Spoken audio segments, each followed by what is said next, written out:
I hope आप सभी लोग अच्छे होंगे और आपकी तैयारी अच्छी चल रही होगी। फ्रेंड्स, आप सभी को पता है हम अपने इस चैनल के माध्यम से लगातार आपको जूनियर असिस्टेंट जो 1262 पोस्ट का एग्जाम है उसका स्टडी मटेरियल प्रोवाइड करा रहे हैं। तो अब हम इसमें प्रैक्टिस सेट सॉल्व कर रहे हैं यूथ कंपटीशन टाइम्स की बुक से।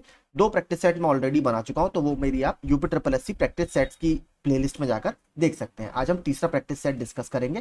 तो अगर आपको वीडियोस पसंद आते हो तो प्लीज आप हमारा चैनल इसके लिए सब्सक्राइब कर सकते हैं। तो चलिए शुरू करते हैं। पहला हमारा सेक्शन है हिंदी परिज्ञान और लेखन योग्यता। तो पहला हमारा प्रश्न है, मात्रानंद की संधि विच्छेद होगा या इसका संधि विच्छेद क्या होगा। तो देखिए, मात्रानंद की अगर बात करें तो इसमें स्वर संधि है, और स्वर संधि का भी इसमें कौन सा टाइप है, जो कल हमने देखा था देव्यागम, ठीक उसी तरह इसमें यण स्वर संधि है। तो इसमें देखिए क्या होता है, मैंने आपको रूल बताया था, यदि प्रथम शब्द का अंतिम वर्ण आपका क्या हो, छोटी ई बड़ी ई हो, या छोटा ऊ बड़ा हो, या री से ऋषि वाला री हो। तो जो यहाँ पर आपको री से ऋषि वाला रा दिख रहा होगा, तो छोटी ई बड़ी ई आपका या में बदल जाता है, छोटा ऊ बड़ा ऊ आपका वा में बदल जाता है, और जो री से ऋषि है वो आपका रा में बदल जाएगा। तो मात्र आनंद की अगर आप देखेंगे तो रा नीचे वाला ये है, मात्र, मात्र प्लस आनंद, ठीक है, ये इसका रूल है। इसमें यण स्वर संधि है, ये भी याद रखिएगा, ठीक है। पहला ऑप्शन इसमें सही होगा। अगला, जानने की इच्छा रखने वाला, इसके लिए एक शब्द क्या है, तो जानने की इच्छा रखने वाला कहलाता है जिज्ञासु। देखिए, इसी से संबंधित यूपी पीसीएस के मेंस एग्जाम में पूछा गया कि तैरने की इच्छा होना इसको क्या बोलते हैं, और तैरने की इच्छा रखना वाला। तो देखिए, जो जानने की इच्छा होती है उसे जिज्ञासा बोला जाता है, और जानने की इच्छा रखने वाला उसे जिज्ञासु बोला जाता है। इसी तरह तैरने की इच्छा को बोला जाता है तितीर्षा, ठीक है, याद रखिएगा, तितीर्षा। और तैरने की इच्छा रखने वाले को बोला जाता है तितीर्षु। तो तितीर्षु ही आपका यूपी पीसीएस के मेंस में 2022 में पूछा गया था, ठीक है, तो याद रखिएगा। बाकी जिजीविषा हमको पता ही है, और जिजीविषा की देखिए वर्तनी भी बहुत आती है, इसलिए वर्तनी भी इसकी याद रखिएगा। इसका मतलब होता है जीवन जीने की इच्छा। अगला, कृति का अर्थ रचना होता है, ठीक है, परंतु इसके समरूपी शब्द कृति जिसमें बड़ी ई की मात्रा है, इसका अर्थ क्या होता है, तो इसका अर्थ होता है रचनाकार, ठीक है। तो श्रम श्रुति भिन्नार्थक शब्द ये होते हैं। तो आपका कृति छोटी ई की मात्रा के साथ आपका होगा रचना, और बड़ी ई की मात्रा के साथ होगा रचनाकार। अगला देखते हैं, अली, अली शब्द युग्म का सही अर्थ है। तो देखिए अली, ये तो आप इसे तो रट लीजिए बिल्कुल, ये होता है पर्यायवाची भौरे का। तो देखिए, भौरे के पर्यायवाची लगातार आपसे अलग अलग एग्जाम्स में रेगुलरली पूछे जाते रहते हैं, ठीक है, इसलिए कह रहा हूं अली के पर्यायवाची जरूर याद कीजिएगा। मैं आपको बता भी दूंगा अभी कुछ पर्यायवाची। और अगला अली क्या होता है, ये होता है आपका सखी या सहेली के लिए यूज किया जाता है। तो ऑप्शन बी हमारा यहाँ पर ठीक होगा। बात करें अगर भौरे के पर्यायवाची, इसके देखिए 2 से 3 पर्यायवाची बहुत पूछे जाते हैं। एक तो षटपद, षटपद बहुत आता है, भ्रमर आपको पता ही होगा, भौरा हो गया, अली हो गया, ठीक है। इसके अलावा अगर मैं आपको और बताऊं, मधुप, ठीक है, भ्रंग इसका होता है, मधुराज इसको बोला जाता है, मधुभक्षी भी बोला जाता है। एक बहुत इंपॉर्टेंट है द्विरेफ, ठीक है, द्विरेफ भी इसका बहुत ज्यादा आरओ आरओ की परीक्षा में ऑप्शन में आपको बहुत दिखेगा, ठीक है। और एक चंचरीक बहुत फेमस है, जो आपका अगला ही प्रश्न है। पांचवा प्रश्न हम देखते हैं, चंचरीक शब्द का सही अर्थ क्या है। तो चंचरीक शब्द का अगर सही अर्थ बताएंगे तो वो है भौरा, ठीक है, याद रखिएगा भौरा। विप्र शब्द का समानार्थी शब्द क्या है, तो विप्र जो शब्द है ये आपका ब्राह्मण के लिए यूज किया जाता है, ठीक है, ब्राह्मण, ऑप्शन सी। और इसके अलावा ब्राह्मण के अगर मैं आपको और पर्यायवाची कुछ बताऊं, तो एक है आपका भूदेव, एक है पुरोहित, एक है महिषुर, एक है द्विज। तो ये सभी आपके ब्राह्मण के अन्य पर्यायवाची हैं। इसके अलावा एक और होता है, वो बता देता, भूसुर, ठीक है, भूदेव तो होता ही है, भूसुर भी याद रखिएगा। भू मतलब जमीन, सुर मतलब राजाओं, वो आपका देवताओं वाला सुर, सुर असुर आपने सुना ही होगा। तो भूसुर और भूदेव दोनों ही ब्राह्मण के पर्यायवाची हैं। अगला देखते हैं, निम्नलिखित में से एक समुद्र का पर्यायवाची शब्द नहीं है। तो देखिए, समुद्र के, बादल के, कमल के, ये पर्यायवाची बार बार आते ही रहते हैं। तो अगर इसमें देखेंगे समुद्र का पर्यायवाची शब्द नहीं है, तो इसमें जो देखिए जलाधिप है, जलाधिप जो शब्द है ये आपका समुद्र का पर्यायवाची नहीं है। जलाधिप किसका होता है, जो एक वेदों में आपने देवता सुने होंगे, वरुण देवता। तो जलाधिप वरुण देवता के लिए यूज किया जाने वाला एक शब्द है। बाकी जलधि, जलधाम, जलनिधि, ये सभी आपके समुद्र के पर्यायवाची हैं। लेकिन समुद्र के हम और पर्यायवाची भी मैं आपको बताता हूं, जो रेगुलरली पूछे जाते रहते हैं। सबसे जैसे इंपॉर्टेंट कुछ क्या है, एक तो जलधि आपने पढ़ी लिया, ऑप्शन में ही दिया है। इसके अलावा नदीश होता है, ठीक है, पयोनिधि होता है, पयोधि होता है। एक बहुत फेमस है अर्णव, अर्णव याद रखिएगा, अर्णव गोस्वामी आपने नाम भी सुना होगा, जर्नलिस्ट है। अर्णव का अर्थ होता है समुद्र। इसके अलावा एक रत्नाकर, रत्नाकर भी बहुत पूछा जाता है, रत्नाकर का मतलब भी होता है समुद्र। इसके अलावा वारिश, वारिश भी बहुत पूछा जाता है, वारिश भी आपका समुद्र के लिए यूज होता है। ठीक है, रत्नाकर और अर्णव जरूर याद रखिएगा, ये दो बहुत पूछे जाते हैं। अब देखते हैं मितव्यय का विलोम शब्द क्या होता है। तो मितव्यय का विलोम शब्द होता है, मितव्यय देखिए किसे बोला जाता है, मितव्ययी व्यक्ति वो होता है जो बहुत सोच समझकर धन खर्च करता है। तो इसका अपोजिट क्या होगा, अपव्ययी, जो बिल्कुल बेकार में ही फालतू धन खर्च करता है, यानी अपव्यय। अत्यंत में कौन सा उपसर्ग है, तो इसमें उपसर्ग और मूल शब्द कौन सा है, तो इसमें अंत आपका मूल शब्द है और उपसर्ग इसमें कौन सा लगा है, अति। ठीक है, अति। आगे चलते हैं। तो सॉरी, माफ कीजिए, माफ कीजिए, हाँ ठीक है, मैं थोड़ा कंफ्यूज हो गया था। ठीक है, अति, अति प्लस अंत, अत्यंत, ये बिल्कुल ठीक है। इसके अलावा कुछ और एग्जाम्पल जो अति उपसर्ग से बनते हैं, अतिक्रमण है, अतिरिक्त है, अतिरेक है, अतिशय है, ये सभी अति से बनने वाले अन्य उपसर्ग शब्द हैं। निम्नलिखित में कौन सा शब्द देशज है, तो हमने कल भी देखा था, लोटा वगैरह जो होता है सभी देशज शब्द है। मैंने आपको बताया था जिनकी शब्दों की उत्पत्ति का हमें कोई ज्ञान नहीं है और जो स्थानीय लोगों द्वारा ऐसे ही उनकी भाषाओं में यूज करने लग गए हैं, उसे हम देशज शब्द बोलते हैं। तो इसमें अगर आप देखेंगे जो कटोरा शब्द है, ऑप्शन डी, ये आपका देशज शब्द का उदाहरण है। अगर बात करें और कुछ देशज शब्दों की, तो तेंदुआ, चिड़िया, ये खखरा, ठेठ, ठुमरी, चसक, ये सभी आदि देशज शब्द है। अगर बात करें आपके गोबर की, घोड़े का और हल्दी का, तो ये सारे आपके तद्भव शब्द हैं। अगर बात करें घोड़े का तत्सम क्या होगा, तो होगा घोटक, हल्दी का तत्सम क्या होगा, हरिद्रा, और गोबर का तत्सम क्या होगा, गोमय। ठीक है, आगे, अंगोछा किसका तद्भव शब्द है, तो अंगोछा एक तद्भव शब्द है, इसका क्या होता है, अंग प्रोछा, ऑप्शन ए। ठीक है, अंग प्रोछा। और अगर बात करें, एक और बहुत पूछता है, अग्निष्ठिका बहुत आता है। ठीक है, अंगीठी का क्या होता है, अग्निष्ठिका, याद रखिएगा, अंगीठी का बार बार पूछता रहता है। अंगीठी का तत्सम शब्द क्या होगा, अग्निष्ठिका। उससे अच्छे तो आप हैं, इसमें कौन सा कारक है, तो यहां पर आपकी तुलना की बात की जा रही है। इसमें उससे की तुलना आपसे की गई है, जहां पर आपका तुलना का भाव होता है वहां पर क्या होगा आपका, वहां पर अपादान कारक आपका होता है। ऑप्शन बी हमारा यहां पर ठीक होगा। बहुत कम बरसात होने के लिए कौन सा एक शब्द प्रयोग किया जाता है, तो देखिए अल्पवृष्टि इसके लिए यूज किया जाता है, जब बहुत कम बरसात होती है।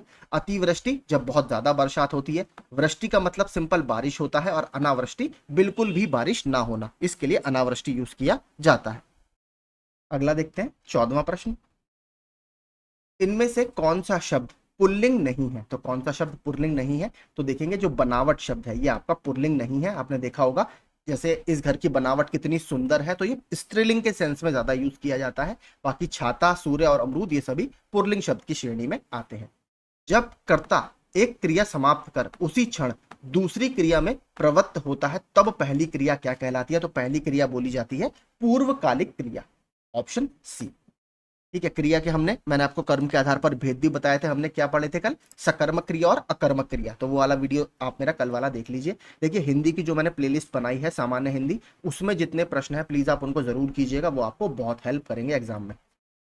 निम्नलिखित में से किस वाक्य में सकर्मक क्रिया है, देखिए अगला ही प्रश्न आपसे पूछ लिया। सकर्मक क्रिया की डेफिनेशन मैंने आपको क्या बताई थी, तो जिस क्रिया के व्यापार का फल किस पर पड़ता है, कर्म पर पड़ता है, उसे सकर्मक क्रिया कहते हैं। और जिस क्रिया के व्यापार का फल कर्ता पर पड़ता है उसे अकर्मक क्रिया कहते हैं। और यहाँ पर पूछा है आपसे सकर्मक क्रिया, जैसे मैंने कल आपको एग्जांपल दिया था, मंजुल आम खा रहा है, तो यहाँ पर खा रहा है क्या है, ये क्रिया है, और इसके व्यापार का फल किस पर पड़ रहा है, कर्म पर पड़ रहा है, यानी आम पर पड़ रहा है। आप आम खा रहे हो, तो यहाँ पर सकर्मक क्रिया होगी। इसी तरीके से अगर हम यहाँ पर एग्जाम्पल देखें 16वें का, तो यहां पर आपका सबसे बेहतर ऑप्शन सकर्मक क्रिया का क्या होगा, तो ये ऑप्शन होगा आपका, उसने कार बेच दी, ऑप्शन सी। ठीक है, तो बेचना यहां पर आपका क्रिया हो गई, और बेचने का फर्क आपका कार पर पड़ रहा है, कर्म पर पड़ रहा है, तो इसका क्या होगा यहां पर सकर्मक क्रिया होगी। ठीक है, अगला देखते हैं, कौन आ रहा, कोई आ रहा है, वाक्य में कोई किस प्रकार का सर्वनाम है। अब देखिए कोई क्या है, हमें पता नहीं कौन आ रहा है। अगर आपका चाचा ताऊ कोई रिश्ता बताया होता तो हमें फिर भी पता होता, लेकिन हमें यहाँ पर नहीं पता कि कौन आ रहा है, तो यहाँ पर किस तरीके का सर्वनाम है, अनिश्चयवाचक सर्वनाम का ये उदाहरण है। अगला देखते हैं, और देखिए मैंने आपको सर्वनाम के टोटल भेद बता दिए थे। सर्वनाम टोटल 6 प्रकार के होते हैं, यहाँ पर एक बार और जल्दी से रिवाइज कर लेते हैं। पुरुषवाचक सर्वनाम, निश्चयवाचक सर्वनाम, अनिश्चयवाचक सर्वनाम, संबंधवाचक सर्वनाम, प्रश्नवाचक सर्वनाम और निजवाचक सर्वनाम। टोटल 6 आपके सर्वनाम होते हैं, ये जरूर आप याद रखिएगा। आगे चलते हैं। निम्न में से कौन सा शब्द भाववाचक संज्ञा नहीं है? तो संज्ञा के भी हमने बहुत सारे टाइप्स पढ़ लिए हैं। संज्ञा और सर्वनाम मैंने आपको एक वीडियो में कराया था, क्रिया और विशेषण हमने एक वीडियो में कवर किए थे। तो इसमें से अगर आपसे पूछे भाववाचक संज्ञा कौन सा नहीं है, तो देखिए जो लता शब्द है, लता कोई भाववाचक संज्ञा नहीं है। अगर आप देखेंगे कटुता, तो जैसे बहुत कटु हमारे बीच में संबंध है। समता आपका समानता से बनता है। ममता एक तरह से ये भी एक भाव होता है। तो आपका इसमें लता जो है कोई भाववाचक संज्ञा नहीं है।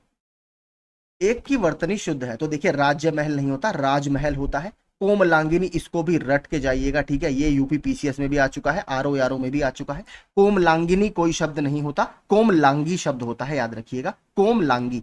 अक्षौहिणी बिल्कुल ठीक शब्द लिखा हुआ है। निरोग नहीं होता, निरोग होता है, ये भी हमने वर्तनी में मैंने आपको करा दिया है। ना पे बड़ी ई की मात्रा आती है, निरोग, याद रखिएगा। राज्य महल नहीं होता, राजमहल होता है।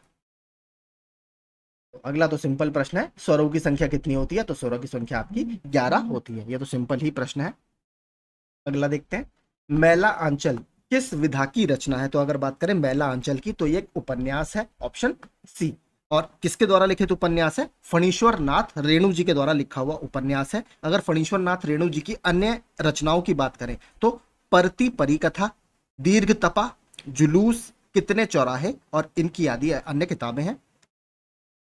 अगला देखते हैं, अब हमारा अपठित गद्यांश आ गया है, वो देखते हैं।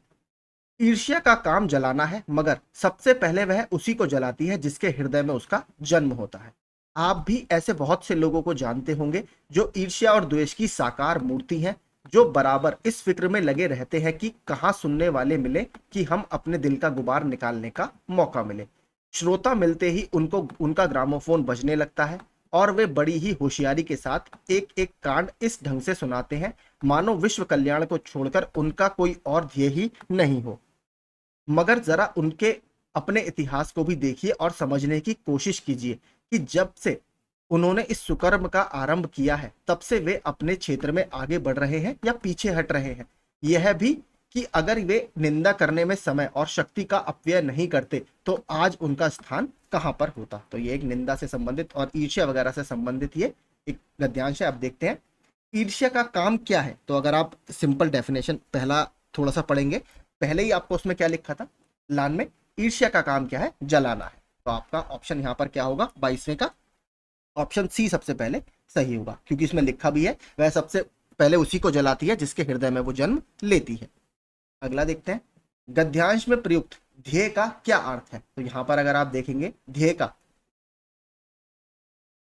मानो एक एक कांड को इस ढंग से सुनाते हैं मानो विश्व कल्याण को छोड़कर उनका कोई और ध्येय ही नहीं हो, मतलब कोई लक्ष्य ही नहीं हो। तो 23वें का यहाँ पर क्या होगा? लक्ष्य, ऑप्शन ए।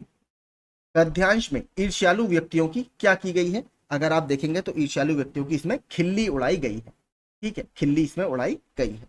अगला देखते हैं, आंख का, सॉरी, हाँ ठीक है, आंख का अंधा गांठ का पूरा, इस लोकोक्ति का क्या अर्थ है? तो देखिए, जो मूर्ख किंतु धनी व्यक्ति होता है, ये सारे मैंने आपको अपने मुहावरे वाले सेट में करा दिए हैं, इसीलिए मैं आपसे कह रहा हूँ प्लीज आप इसके साथ साथ हिंदी का भी डेली 1-2 वीडियो देखते रहिए, आपको बहुत हेल्प मिलेगी, आपको एग्जाम में कोई भी दिक्कत नहीं होगी। तो मूर्ख किंतु धनी व्यक्ति के लिए आपका ये यूज किया जाता है, आंख का अंधा घाट का पूरा। अगला, सारंग ले सारंग चली कई सारंग की ओट, सारंग झीनो पाई के सारंग कई गई चोट। तो ठीक है, इसमें देखिए सारंग का कई बार आपका यूज हुआ है, लेकिन यहाँ पर देखिए इसमें होता क्या है, मैं आपको बताता हूँ। आपसे अलंकार पूछा है, जब आपका एक ही शब्द कई कई बार आए, ठीक है, एक ही शब्द की आवर्ती, जैसे इसमें सारंग 2 से 3 बार आया है, लेकिन हर बार उसका जो मीनिंग हो वो अलग हो, तो वहां पर यमक अलंकार होता है, ऑप्शन सी। ठीक है, यहाँ पर यमक अलंकार होगा। अगर एक ही वर्ण की आवृत्ति बार बार होती है तो आपने पढ़ा था क्या, जैसे चारू चंद्र की चंचल किरणें वाला जो एग्जाम्पल है, उसमें क्या होता है? अनुप्रास अलंकार होता है। बाकी हमने कुछ 2 प्रैक्टिस सेट है उसमें भी एग्जाम्पल की है, आप वो देख सकते हैं। यहाँ पर आपका यमक अलंकार होगा, क्योंकि एक ही शब्द बार बार यूज हुआ है, लेकिन हर बार उसका शब्द का अर्थ अलग है। अगला देखते हैं, निम्न में से करुण रस का स्थायी भाव कौन सा है? तो कल मैंने आपको सारे रसों के स्थायी भाव बता दिए थे, इसलिए मैं कह रहा हूं, देखिए जो आपको लगातार मेरा वीडियोस देख रहे होंगे उनको कोई दिक्कत नहीं होगी। इसमें देखिए अगर हम करुण रस की बात करें तो स्थायी भाव क्या होता है, सिंपल है, शोक उसका स्थायी भाव होता है। अगर बात करें ऑप्शन ए रति किसका स्थायी भाव होता है, तो रति श्रृंगार रस का स्थायी भाव होता है। बात करें निर्वेद की, निर्वेद शांत रस का स्थायी भाव होता है। और उत्साह, ये तो सिंपल पता ही होगा आपको, वीर रस का स्थायी भाव होता है। अगला देखते हैं, इसमें से कौन सा वाक्य अशुद्ध है। हर एक खिलाड़ी मैदान में पहुंच गया, ठीक है, ये तो यही गलत हो गया आपका। इसके बाद सड़क पर बहुत भीड़ है, अध्ययन के लिए अच्छी पुस्तकें आवश्यक हैं, साहित्य और संस्कृति का गहरा संबंध है। तो आपसे अशुद्ध पूछा है, पहला ही आपका अशुद्ध है, हर एक खिलाड़ी मैदान पर पहुंच गया, ये यहाँ पर सही होना चाहिए। राज दरबार में कौन सा समास है, ये तो मैंने आपके अपने कम्युनिटी पोस्ट में ही डाला था, अगर आपने देखा होगा। राज दरबार मतलब राजा का दरबार, तो यहाँ पर जहां पर कारक चिन्ह का लोप होता है वहां पर कौन सा समास होता है, वहां पर तत्पुरुष समास होता है। ऑप्शन बी हमारा यहाँ पर बेहतर ऑप्शन होगा। बाकी सब आपको पता ही है, अव्ययी भाव समास जिसमें पूर्व पद आपका प्रधान होता है, जैसे आमरण वगैरह होता है, ठीक है, यथा संभव, यथा शक्ति, इन सभी में अव्ययी भाव समास होता है। द्वंद्व समास ज्यादातर जो योजक चिन्ह से जुड़े होंगे, माता पिता, इस तरीके में आपको द्वंद्व समास मिलेगा। द्विगु समास जिसका पूर्व पद आपका संख्यावाची होता है, जैसे अष्टाध्यायी, ठीक है, पंचवटी, ये सभी में आपको द्विगु समास मिलेगा।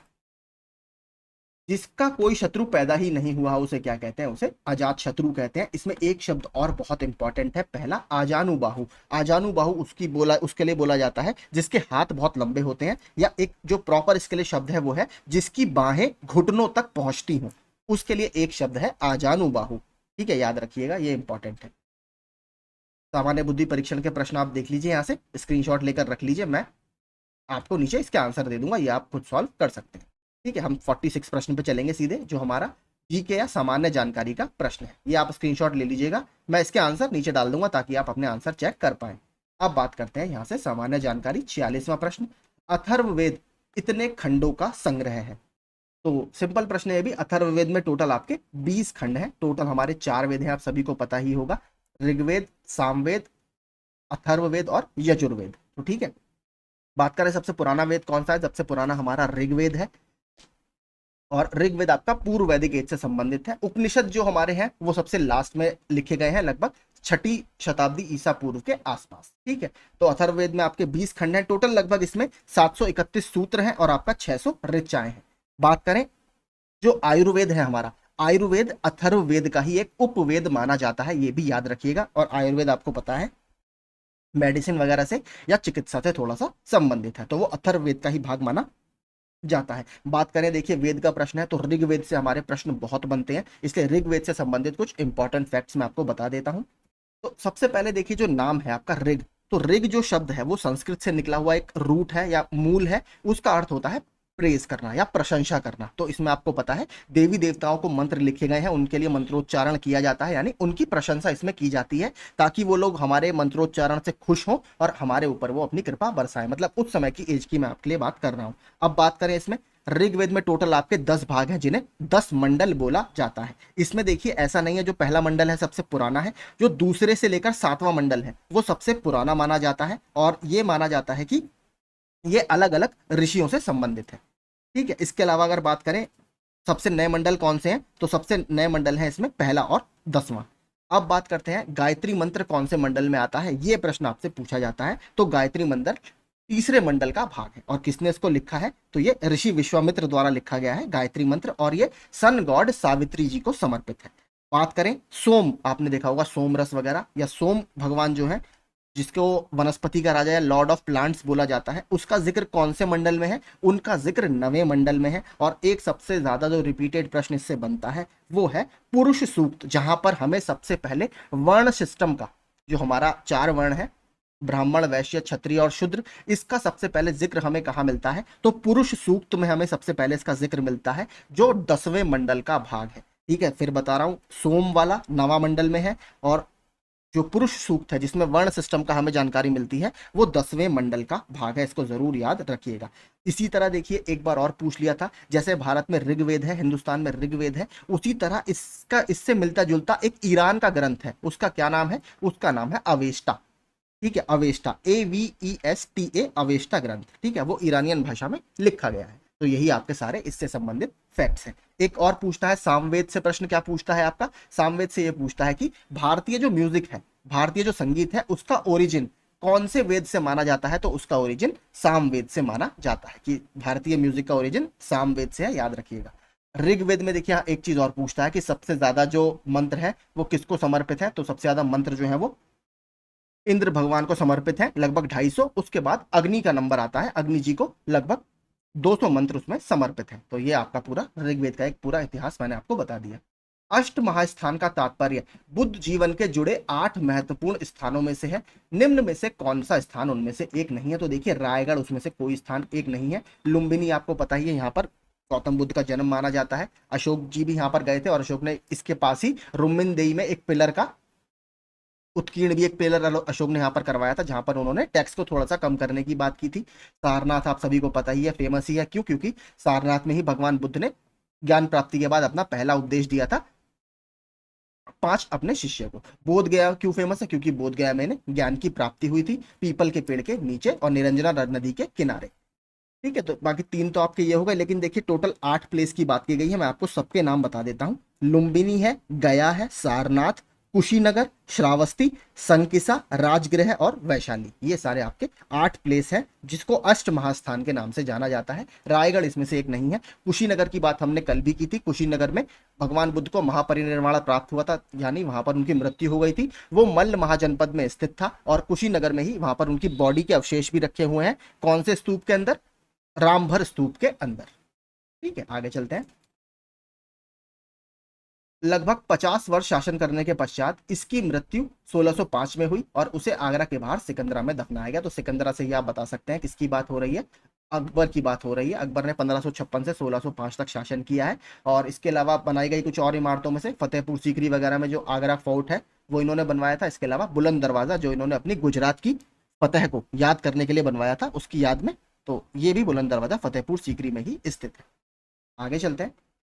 खिलाफत आंदोलन का संबंध किससे था, तो खिलाफत आंदोलन का संबंध था तुर्की से। देखिए क्या हुआ था, जब 1914 में आपका प्रथम विश्व युद्ध होता है, उस समय जो खलीफा होता है वो तुर्की वगैरह के आसपास के क्षेत्रों में उनका काफी ज्यादा नाम होता है। अंग्रेजों ने कहा था कि जब प्रथम विश्व युद्ध खत्म होगा तो हम कोई ज्यादा इसमें इनके स्टेटस में कोई हम बदलाव नहीं करेंगे, लेकिन जब उसके बाद सर्व्स की संधि होती है, ठीक है, एक ट्रीटी ऑफ सर्व्स होती है, उसमें अंग्रेज अपनी बात से मुकर जाते हैं और जो इसका स्टेटस होता है वो धीरे धीरे खलीफा का वो खत्म होने लग जाता है। और आपको पता है जो दुनिया भर के मुस्लिम हैं वो खलीफा वगैरह को काफी ज्यादा मानते हैं, कैलिफ को काफी ज्यादा मानते हैं। तो इसी को इनका स्टेटस को, इनके पद को बचाने के लिए, उसको रीस्टोर करने के लिए आपका खिलाफत आंदोलन शुरू हुआ था। और भारत में भी इसको हिंदू मुस्लिम यूनिटी के रूप में देखा गया था। तो इसका देखिए सिंपल एक लाइन में अगर मतलब है, to restore the losing status of caliph, यानी खलीफा के गिरते स्तर को बचाने के लिए आपका खिलाफत आंदोलन हुआ था।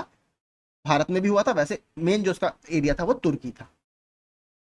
निम्नलिखित में कौन सा राज्य नेपाल के साथ अपनी सीमा साझा नहीं करता, तो ये प्रश्न हमारे लिए बहुत इंपॉर्टेंट हो जाता है, क्योंकि उत्तर प्रदेश एकमात्र अंतरराष्ट्रीय देश से अपनी सीमा साझा करता है, वो है नेपाल। इसका मैं आपको बाकायदा मैप दिखाऊंगा, तब हम और बेहतर तरीके से समझेंगे। तो बात करें अगर नेपाल की, तो नेपाल असम के साथ कोई सीमा साझा नहीं करता।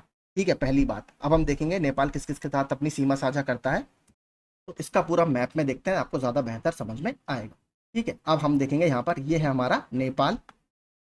ठीक है, पहला यह राज्य आपका कौन सा, ये उत्तराखंड हो गया, ये हमारा उत्तर प्रदेश हो गया, ये बिहार हो गया। यहाँ पर देखेंगे फिर नीचे से पूरा क्या आ रहा है आपका, ये आपका है पश्चिम बंगाल, और ये हमारा राज्य है सिक्किम। तो देखेंगे असम जो है आपका, असम नेपाल से सीमा साझा अपनी नहीं करता।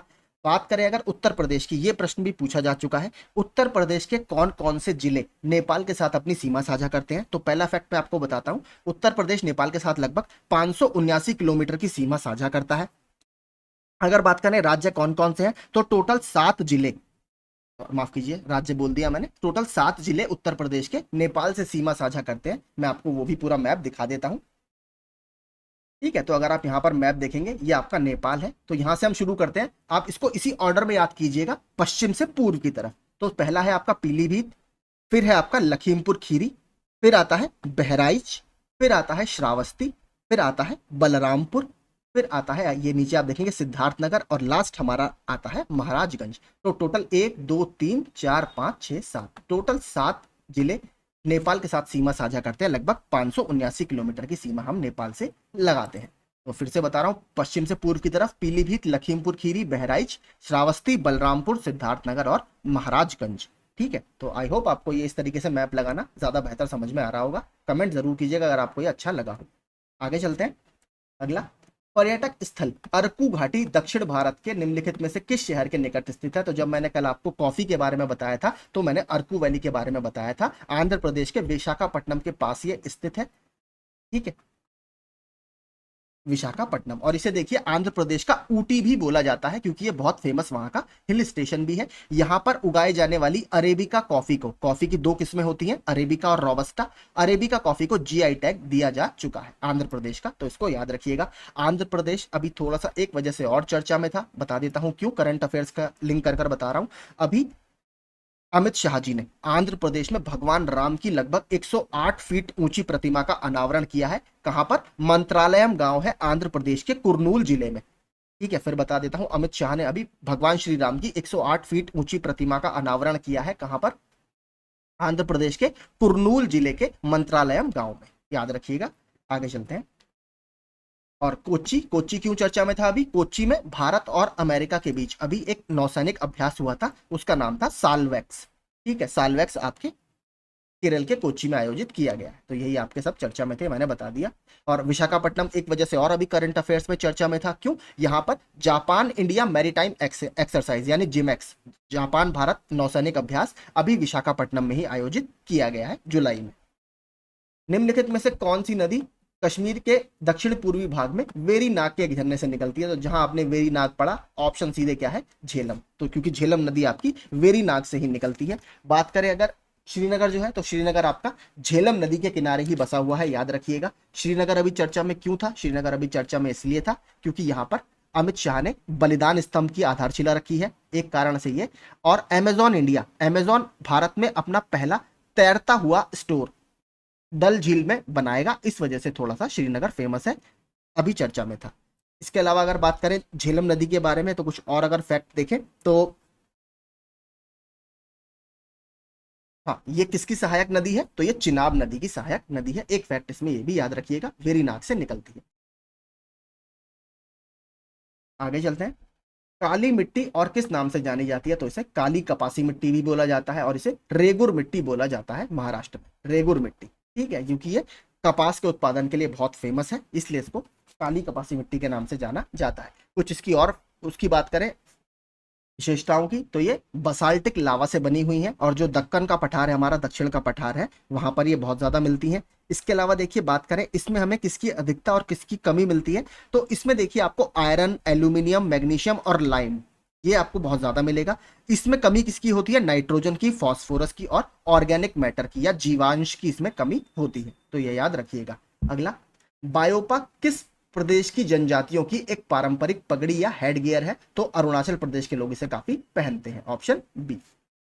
अगला, निम्नलिखित में कौन सा अनुच्छेद भारत के संविधान में राष्ट्रपति द्वारा शपथ या अभिपुष्टि से संबंधित है? तो अनुच्छेद 60 इससे संबंधित है, याद रखिएगा। अनुच्छेद 60 के तहत ये कहा जाता है जो भी व्यक्ति राष्ट्रपति के पद पर चयनित हुआ है उसे जो शपथ दिलाएगा, कौन दिलाएगा? चीफ जस्टिस ऑफ इंडिया दिलाएगा, भारत का मुख्य न्यायाधीश दिलाएगा। अगर भारत का मुख्य न्यायाधीश अनुपस्थित है तो उसकी अनुपस्थिति में जो सुप्रीम कोर्ट का चीफ जस्टिस होगा, सॉरी सीनियर मोस्ट जज होगा या वरिष्ठ न्यायाधीश होगा, वो इनको शपथ दिलाएगा। अगर बात करें महाभियोग की, तो महाभियोग से संबंधित कौन सा आर्टिकल है राष्ट्रपति से? अनुच्छेद 61 इनसे संबंधित है। अनुच्छेद 72 बहुत पूछा जाता है, क्यों? क्योंकि ये किससे संबंधित है? राष्ट्रपति की माफी की शक्तियों से या पार्डनिंग पावर्स, जो आपने देखा होगा कि सजा माफ कर देते हैं राष्ट्रपति, वो अनुच्छेद 72 में है, ये भी आप याद रखिएगा। बात करें अनुच्छेद 54 की और अनुच्छेद 55 की, तो ये दो अनुच्छेद बहुत इंपॉर्टेंट है, क्योंकि राष्ट्रपति का इलेक्शन किस तरीके से होगा ये आपको अनुच्छेद 54 और अनुच्छेद 55 में बताया जाता है, तो ये भी आप याद रखिएगा। ठीक है, अनुच्छेद 54 और अनुच्छेद 55। बाकी दो आर्टिकल मैंने आपको बता ही दिए। अनुच्छेद 61 किससे संबंधित है? राष्ट्रपति पर चलाए जाने वाले महाभियोग से, और अनुच्छेद 72 राष्ट्रपति द्वारा जो उनकी माफी की शक्तियां हैं उससे संबंधित है। आगे चलते हैं। भारत के संविधान का अनुच्छेद 24 कारखानों आदि में बच्चों के रोजगार पर निषेध किससे संबंधित है? तो ये शोषण के विरुद्ध अधिकार है और हमारे फंडामेंटल राइट्स या मौलिक अधिकारों के अंतर्गत आते हैं। दो अधिकार आते हैं इसके अंदर, 23 और 24। एक तो फोर्स लेबर वगैरह की बंधुआ मजदूरी वगैरह आप नहीं करा सकते, वो अनुच्छेद 23 में आता है। और 24 में ये कहा गया है कि 14 साल से जो कम की उम्र के बच्चे हैं उनको हैजार्डस इंडस्ट्रीज या जो हानिकारक इंडस्ट्रीज हैं वहां पर आप इनको रोजगार नहीं दे सकते। तो ये आपके किस में आते हैं? भारतीय नागरिक के मौलिक अधिकार 23 और 24 में आते हैं, इसको याद रखिएगा। इसके अलावा अगर बात करें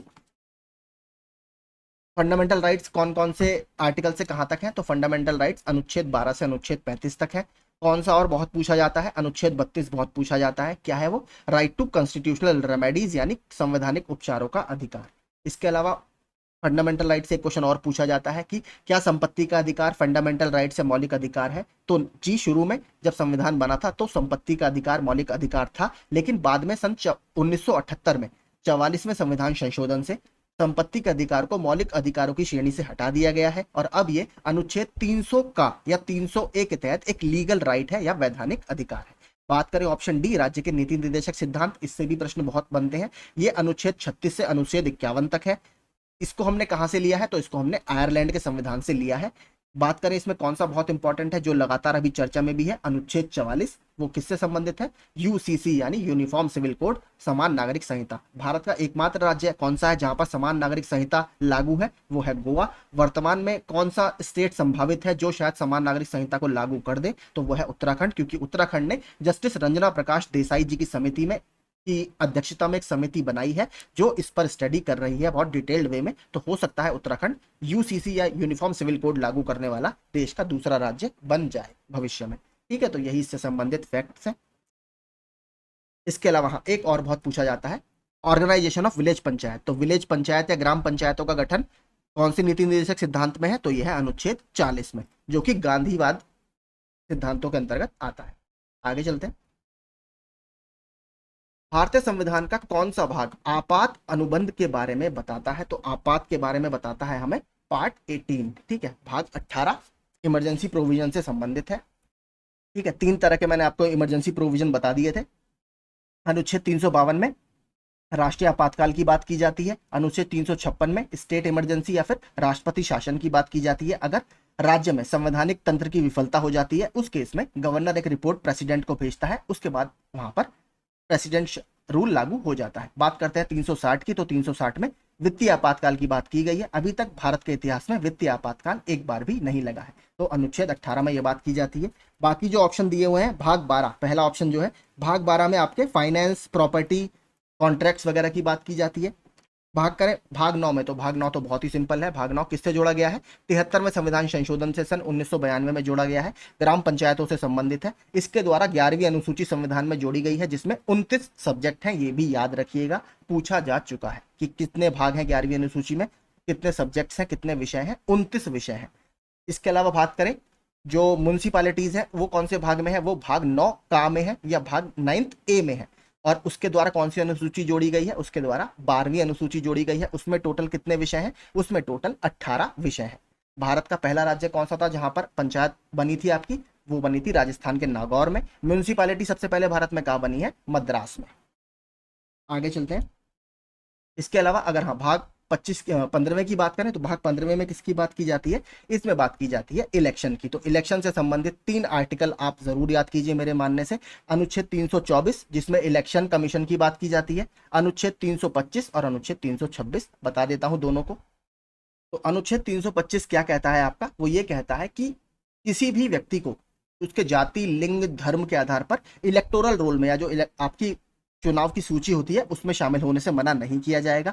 बात करते हैं किसके बारे में? 326 के बारे में। तो 326 हमारा संबंधित है वयस्क मताधिकार से या यूएएफ यानी यूनिवर्सल एडल्ट फ्रेंचाइज, यानी 18 साल से जितने भी ऊपर के हमारे यहाँ लोग हैं उनको वोट देने का अधिकार है।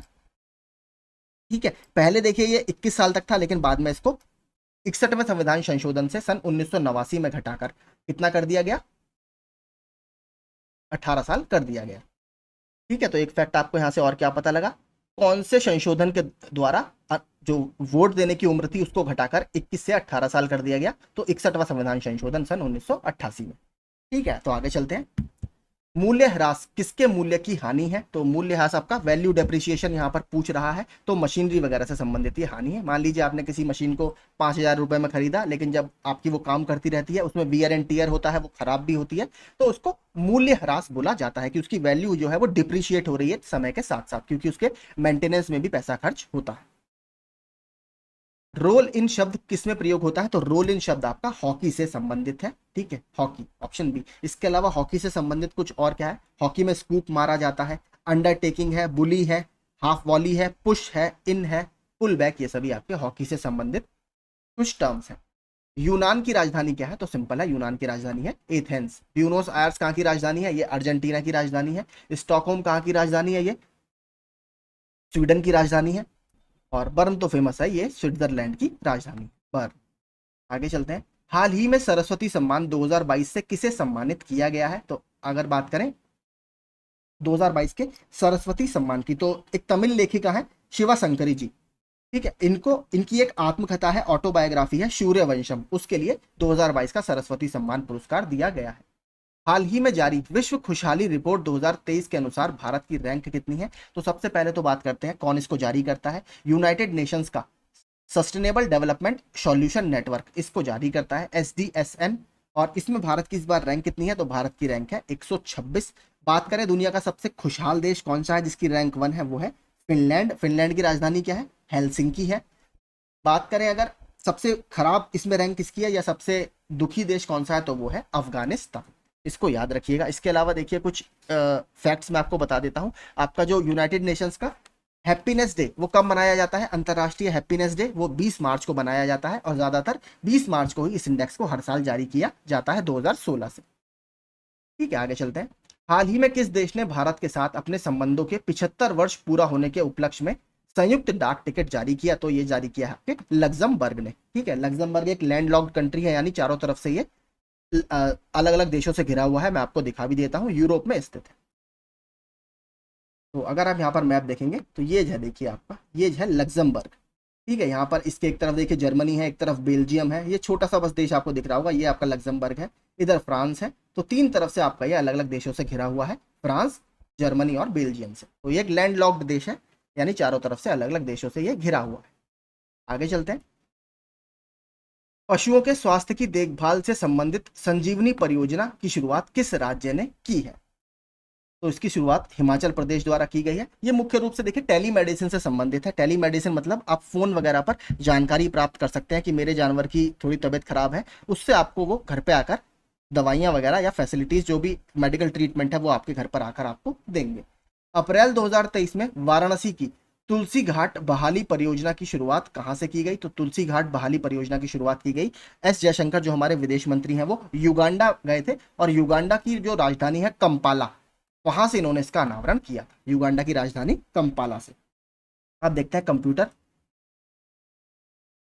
कैड और कैम दोनों के नाम भी याद रखिएगा। कैड होता है आपका कंप्यूटर एडेड डिजाइन, कैम होता है कंप्यूटर एडेड मैन्युफैक्चरिंग। तो इन दोनों के नाम याद रखिएगा, ये आपके डिजाइनिंग सॉफ्टवेयर में आते हैं।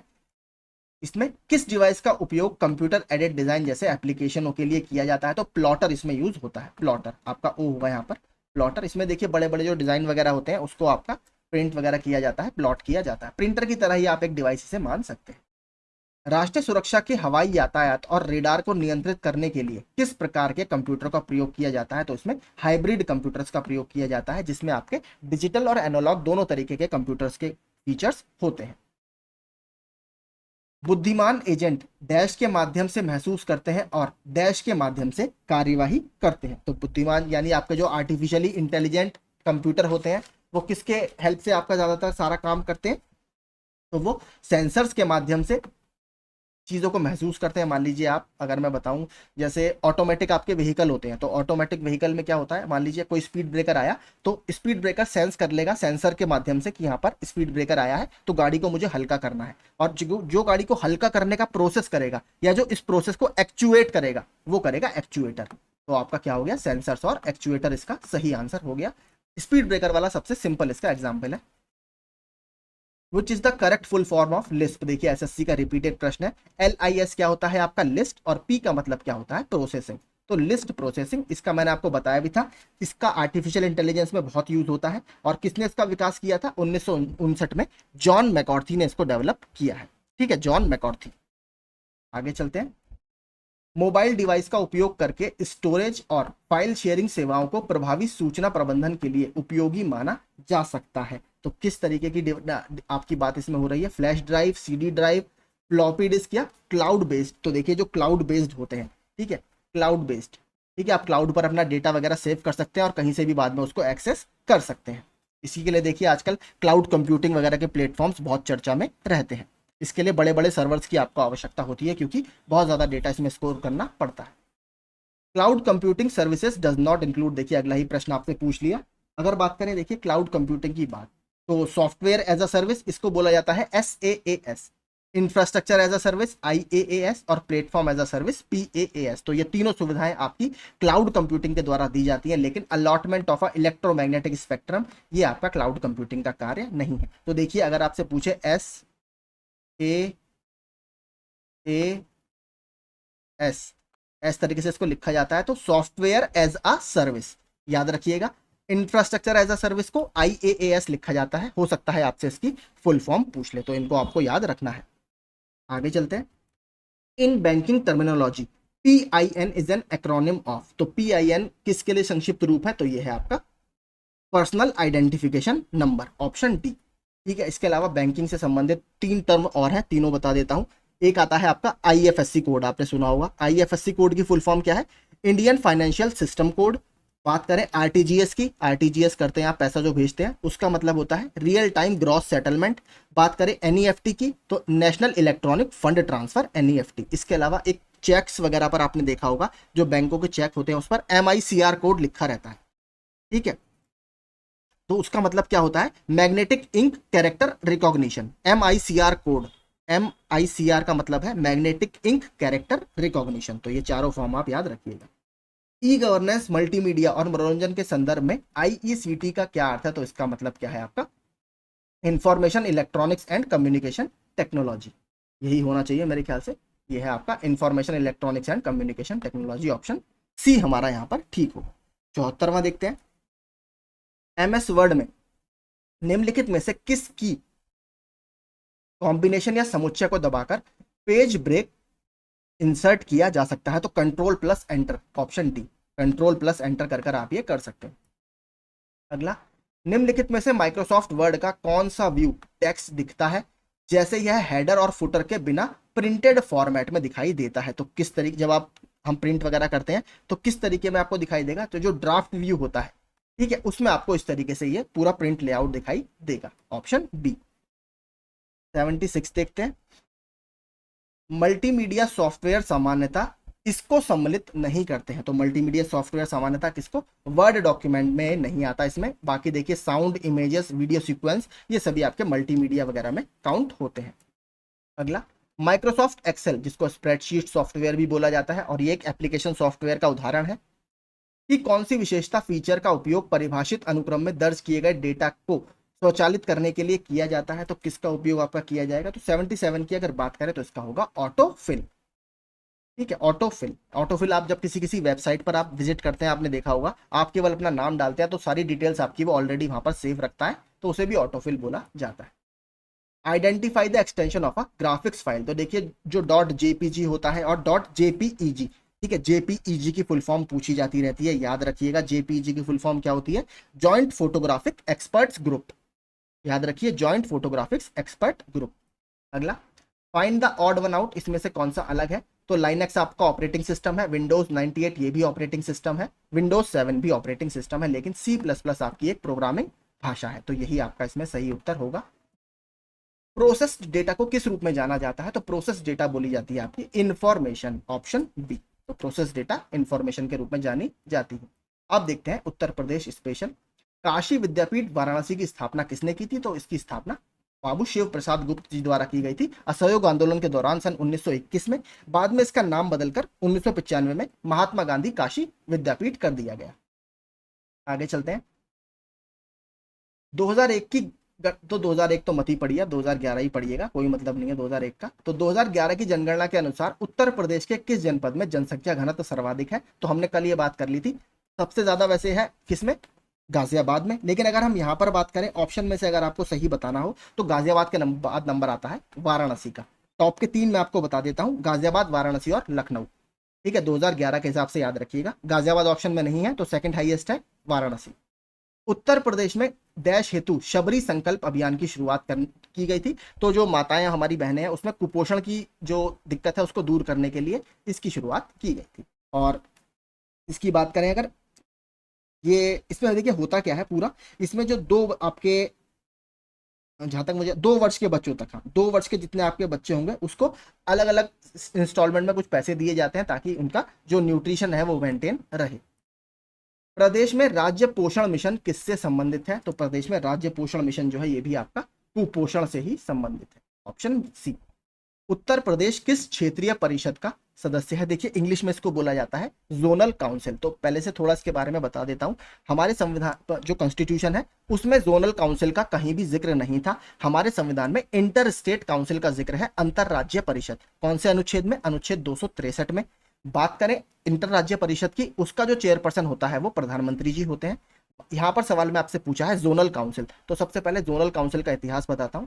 जोनल काउंसिल की जो स्थापना की गई है वो राज्य पुनर्गठन आयोग जो सन 1956 में बनाया गया था उसके द्वारा इसकी स्थापना की गई है। तो ये कैसा निकाय है? ये एक स्टैट्यूटरी बॉडी है, यानी इसको कानून के द्वारा बनाया गया है, संविधान में इसका कोई जिक्र नहीं था। इनिशियली 5 बनाई गई थी, ईस्ट, वेस्ट, नॉर्थ, साउथ और सेंट्रल, और उत्तर प्रदेश मध्य क्षेत्रीय परिषद यानी सेंट्रल क्षेत्रीय परिषद का मेंबर है, ये याद रखिएगा। उत्तर प्रदेश के साथ इसमें कौन कौन से और राज्य आते हैं? छत्तीसगढ़ आता है, मध्य प्रदेश और उत्तराखंड। इसके अलावा देखिए ये तो आपके 1956 में बनाए गए थे 5। 1971 में एक नया एक्ट और अधिनियम लाया गया, नॉर्थ ईस्ट काउंसिल एक्ट। तो उत्तर पूर्वीय परिषद हमारी छठी इस समय क्षेत्रीय परिषद है जो 1971 में बनाई गई है। बाकी सारे आपके 1956 में बन गए थे। उत्तर प्रदेश उर्दू अकादमी की स्थापना किस वर्ष की गई थी? तो इसकी स्थापना 1972 में की गई है। तो देखिए ये भी पूछता रहता है कि उत्तर प्रदेश की द्वितीय राजकीय भाषा के रूप में उर्दू को कब चुना गया? तो 1989 में इसको चुना गया था। अगरिया, बेगा, भुइया अनुसूचित जनजातियां उत्तर प्रदेश के निम्नलिखित में से किन जिलों में निवास करती है? तो मुख्य रूप से सोनभद्र में निवास करती हैं, और सोनभद्र में ही सबसे ज्यादा जनजातियों की जनसंख्या भी है। बात करें ललितपुर में तो एक बहुत फेमस जनजाति है सहरिया जनजाति, तो वो ललितपुर में आपको मिलेगी। इनमें से क्या उत्तर प्रदेश में नहीं है? तो आपका विक्टोरिया मेमोरियल जो है उत्तर प्रदेश में नहीं है। कहां पर है? ये पश्चिम बंगाल में स्थित है। बात करें देखिए कुछ गीत आपसे पूछे हैं मैचिंग में, तो देखिए जो चैती गीत होता है ये आपका मौसमी गीत है, चैत के मौसम में गाया जाता है।